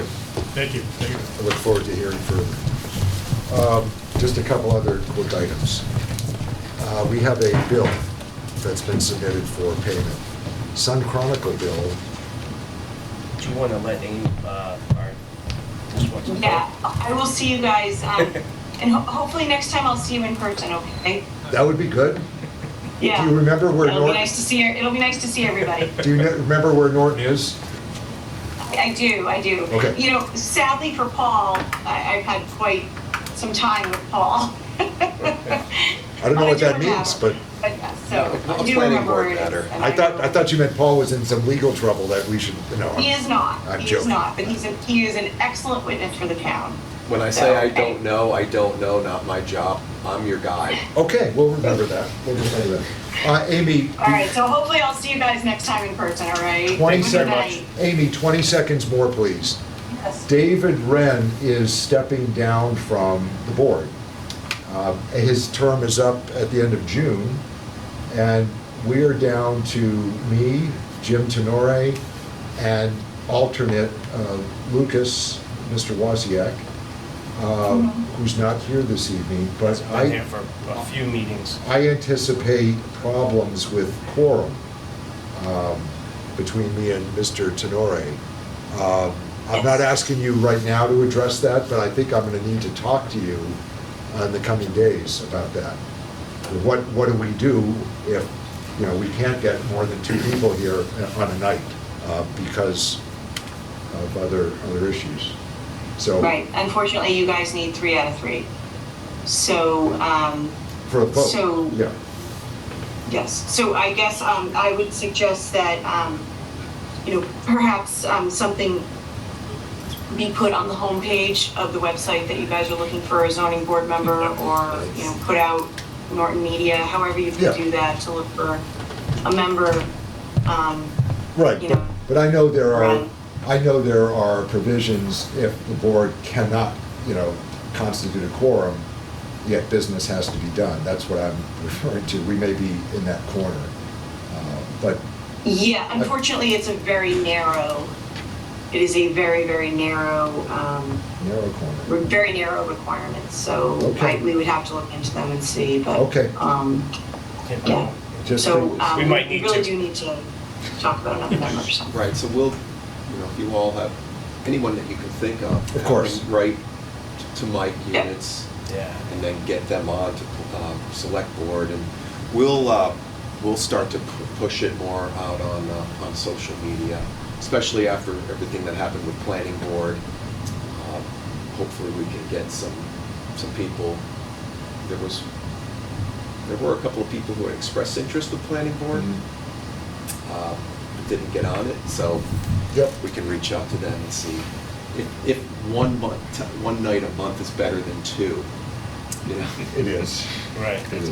This was 2 nights, 2 weeks apart because of a quorum problem, though, a month Right, ago. being a quorum problem. We had to put off 5 applications, Amy, a month ago. Yeah. And then, Yeah, so so- we sped it up, you know, for purposes of the applicants here, so we wouldn't get behind. Yeah. Just keep it in mind, and I'll talk to you about it off hours. Okay, Thank you. Okay. Thank you, Ms. Questle. all right, have a good night, everyone. You too. Thank See you. you. Okay, there is a warrant for payment of a bill. It's for $2,300 to the Sun Chronicle. Apparently, the Sun Chronicle isn't great with their billing procedures. This is late by a couple of years. Well, yeah, this was passed last night at town meeting. Those are prior year bills. We've had some issues, you know, over time. So I should say, so we used to have the applicants, they don't pay it, you don't see it, because it doesn't run. So, but these were owed from, some of them go back to 2018, Some were during my time, most were my time, so I take responsibility for that, but we have to pay it. And so it was approved last night, planning board on there too. So this was Oh, I see. approved last night from town meeting, so the money's been allocated Oh, out that's of free what I was cash. gonna ask. Yeah, Is the out of money free there? cash. I was gonna say, I don't have $2,300 in my pocket. Well, no, yours is not that much. Okay. It's 800 for us. I don't have 800 in my Yeah, pocket. neither do I. So, I was gonna look to Jim, you know. and I have to go do the same thing to planning board. Yeah, yeah. Not thrilled having this conversation, but Oh, it's no deficit. I was joking. I'm not happy. This shouldn't have happened. Well, the applicants, No, but we should have had better accounting. yeah, a better system to catch it at the time, right? Right. But now, this is necessary. So is there a motion to approve and pass along the payment as soon as possible, the amount of $820.32 for the zoning board's share of this bill? Yes, I'll make that motion. I'll second. Any further discussion? No. Mr. Tenori? Yes. Mr. Wren, possibly your last vote? Yes. Mr. Noel votes yes. Okay, I'll vote yes as well. Spend money. Did they give you a hard time at town meeting, Paul? Or what do you do? No, no comment. No, I had plenty of other, this is right here. They're gonna Yeah. have to sign it. I know So that, here, yeah. anywhere here? Yeah. No, we had plenty of excitement last night, so. I heard you. I didn't follow it. You have to tell me. It's I on can give you YouTube? guys a brief update on what happened. Let's On wrap the up zoning. first. Yeah, well, let's wrap up. Yeah. And do that. What's the date? 8th? Yeah. Is that the only place to sign? I think so. Not here? No, that was just from the warrant, so, thank you. Okay. Next, unfortunately, Mr. Wren has apparently found another night job. Is it McDonald's or Yeah, Home Depot, going Home Depot. Home Depot? Well, I hope you get a discount there. I've thought of that, you know. Do they get a discount? I'd like to. Oh, I think they do, You know, so Oh, yeah. I could buy as many tractor parts as I want. But David Wren has been a valued member of the board for quite a while, and we appreciate the time and dedication, David, that you've paid to the town. Thank you, Tom. Doesn't reduce your tax burden, it doesn't, you don't get paid, and we lean on you to drive here even when gas is $5 a gallon. So for all of that and your good attention and your input and your, always great questions, always great observations, I really appreciate it, and thank you. You're welcome. And I'd like, on behalf of So the you, board, sir. to present this certificate of appreciation. Thank you, Paul, and Frame ready. Thank you very much. you can frame that, and that's, You're gonna sign it for me. I'm going to sign it, don't Oh, worry. okay. I'm not leaving out your signature down. I'll sign any checks tonight, just put them in front of me. I really appreciate you No, thank you very much. being with us and helping us out. Yeah, no, it was great. Yeah, it was great. I did 2 terms. I did 4 years. Yep. So, Yeah, that's right. The town appreciates it. We need people to do this, and so we all thank you, and the town thanks you. no, I appreciate it. No, I do. And I think I mentioned, at least off the cuff, that part of the reason I'm leaving is that me and my wife are trying to transition out of Milton. Yep. And so, see, being on the town board, I think my interest will wane as time goes on. And I get closer. So, nothing personal against the town, but I just Of don't think I course. necessarily could give my all, if you will. So, Well, I think that's Heading east? the rules about that. too. yes, we're going east. Yes. Yeah. So. There's an ocean out there, be careful. Yeah. As far east in this country as you can go. Yeah, that's right. Yeah, that's Good right. for you. So, Congratulations. Congratulations. yeah, it won't be like 4 years, but I just thought as I get closer, it's just not gonna. Understood. My mind's going other places. So. But anyways, yeah, it was great. Yeah, it was a great experience. You would encourage anybody who wants to. If anybody would like to apply, yes, anybody who's watching this. The pay is Oh, really, one of you. the pay is really good, right? Yeah. And gas, gas prices will go down, so. In any event, thank you again. Is there any other business to come before us tonight? I mean, if you'd like, I can briefly tell you what zoning bylaw changes. Should we want to do that as part of the meeting? I could do it quickly. Sure. Well, there were, I think the big one was we approved the rezoning of the Reed Martin property from Right. industrial to village commercial. So the petitioner is moving forward with acquiring the property. And that's a huge win-win for everybody. Saves the town some money. Well, we don't own it, you know, we have to keep reminding people we don't own it, but We had to remediate we have to, well, we can't. We don't, there's no funding for us to remediate it because we don't own it. it. Gotcha. And the few state and federal grants that are out there require an owner in order to remediate Oh, okay. soil. Oh, We've really? assessed it through grants. Interesting. Yeah. I didn't know that. Oh, there's all And, sorts of But limits. you can't when we get the don't own grants. it. Ah. We've taken this, we're trying to take it as far as we could go. But it was approved last night, so that's big news. And then there were some changes that we've made to the zoning bylaw. In fact, the dimensions table, we've made one change to table 6.2 where, you know how it would say 1 unit, 2 units, 3 units, 4 Yes. units, and the lot sizes would go up? What we did was we capped it at 3 and just said 3 or more. And then whatever the square footage was for each zoning district, we just, for 3 units, we kept that as the minimum. We actually, initially, the planning board initiated a change to village commercial to drop the minimum lot sizes, but because of a rezoning that was proposed but failed last night, south of the reservoir, they were proposing to go from residential 60 to village commercial, and many abutters were upset about that. And they asked the board to not go forward with the change, some of the changes we made, because we wanted to also reduce the frontage requirements. So we took that off the table. So the only thing that moved forward was changing it to 3 or more units. And then we added uses to the use table. A number of uses, some are relating to life sciences, because we are trying to move forward to try to attract more pharmaceutical companies, you know, which is really the hottest business in Massachusetts. And also some small-scale artisanal uses, like artisanal manufacturing, like a brewery, distillery, Right. to clearly articulate that they're allowed and where they're allowed. On a So- small scale. On a small scale. Because that wasn't, I think we encountered that, don't remember when. Well, David, It you were wasn't on a the brewery. subcommittee. Okay.